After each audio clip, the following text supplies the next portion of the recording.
The Europa League final between Manchester United and Villarreal was all that it promised to be, a tantalizing affair between two sides that can beat the best in the business when they're on song. The final was always going to serve as a story of redemption for both managers as well.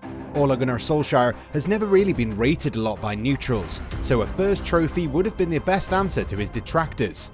For Unai Emery, who never got the respect he deserved from Arsenal fans, made sure that his team made it to the final at the expense of a side that so unceremoniously ushered him outside of the Emirates. The Spaniard has always been a great manager, and he only needed a little bit more support from the Gunners. But before we get into the final and talk about how it was won and lost, we need to discuss a couple of very important stories, including the big one.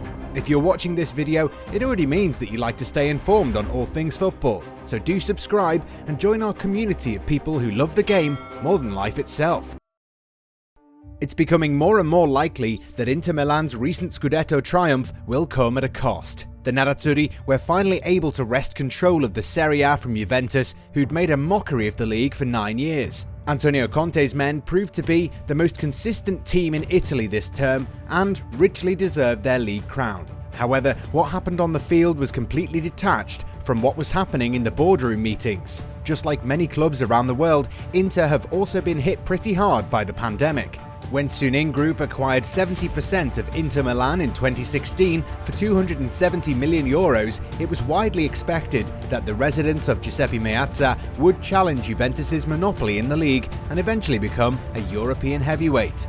4 years later, the club can consider itself the best in Italy. Sadly though, once the pandemic hit, Suning Group gradually started slowing down on its ambitions with the Italian club. Last week, the club's owners completed a financing transaction worth €275 million with US investment firm Oaktree Capital. The transaction was aimed at helping the club through its financial difficulties. After making losses of €100 million last season, the club was forced to shut down its Chinese club Jiangsu FC after it won the Chinese Super League title. Inter have been impacted as well, with the club looking to lower its wage bill by 15 to 20%, while also aiming for capital gains from players' sales of around €100 million. Inter president Steven Zhang has been forced into a corner, and it appears that the decision has not gone down well with manager Antonio Conte, who has already stated that the club must continue investing in the squad in order to compete with the best sides in Europe. The Italian tactician has never been shy about stating his opinion, and in the past he's clashed with the ownership of previous clubs he's worked for. After getting really close to leaving the club last summer, this time around Conte has already made up his mind, and the news has been confirmed by the club.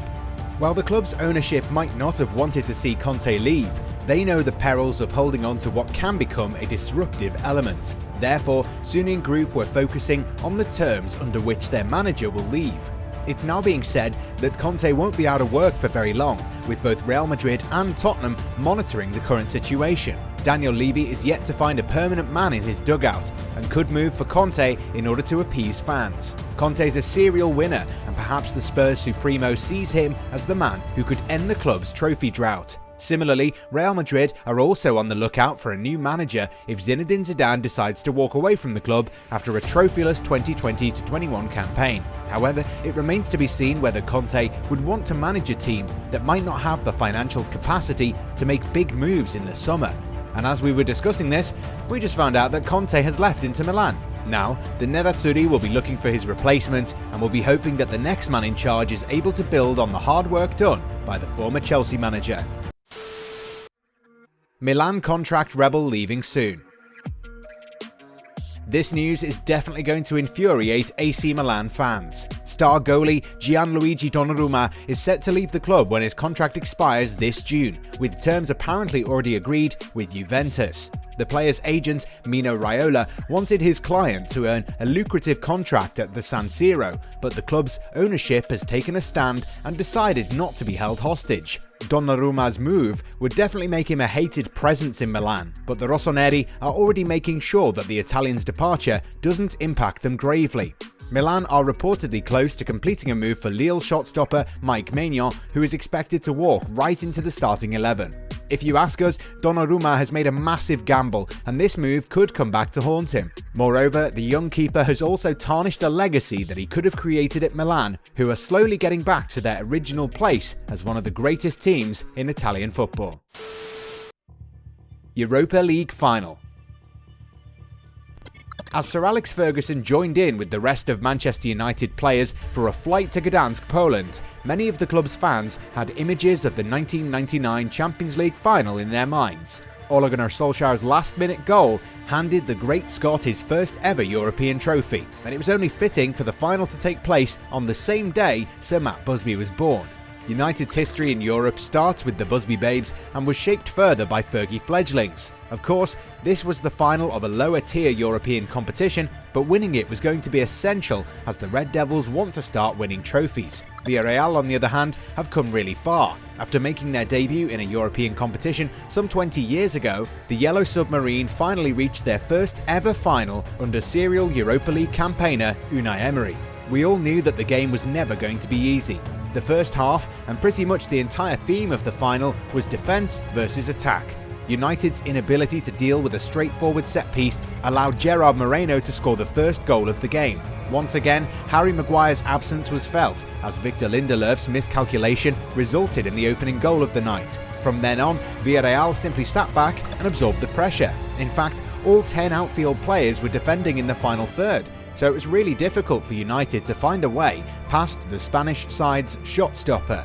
Marcus Rashford had an absolutely shocking first half, with the winger misplacing passes and never being able to get past a single defender. Bruno Fernandes was also nowhere to be found, while Paul Pogba's deep roll didn't help the cause much. United did dominate possession in the first half, but they simply weren't creative enough and kept trying the same approach over and over. And to top it all off, the centre-back pairing of Eric Bailly and Lindelöf were sluggish to say the least every time they had the ball at their feet, taking an eternity to make a pass.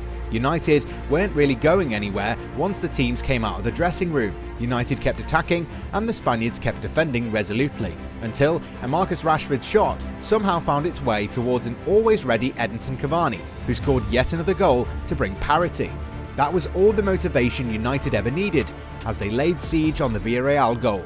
This United side has made quite a habit of playing like champions in second halves of most games, and it wasn't any different this time around. Once they had the goal they needed, United had enough wind in their sails and pressed for a lead.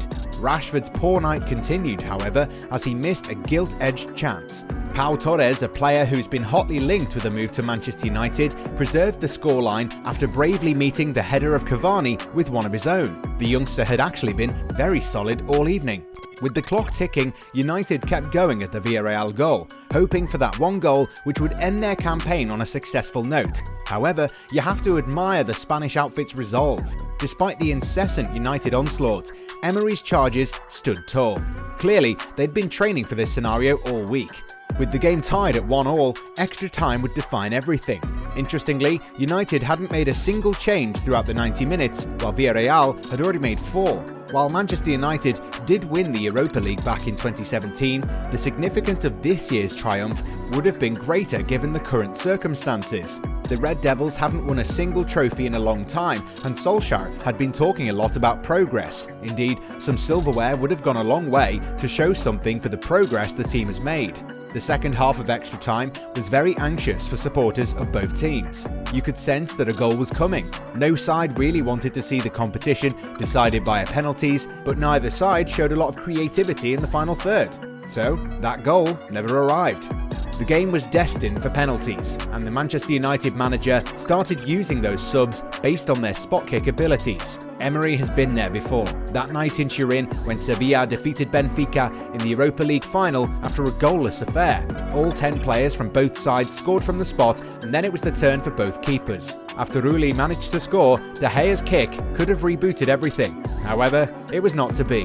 The experienced Spaniard's poor kick ruined everything for United. He could have done better, but hey, you never know what can happen in penalties. For Villarreal, it's a massive achievement. The residents of El Madrigal have won their first ever European trophy, and you can't say they didn't deserve it. Their perseverance throughout the competition was there for everyone to see. For Manchester United, it's back to the drawing board. They need to invest heavily this summer if they really want to avoid being taken to penalties by sides that rarely finish inside the top 4 in their domestic leagues. We can only hope that Solskjaer gets the backing he needs as his wait for a first piece of silverware at United continues.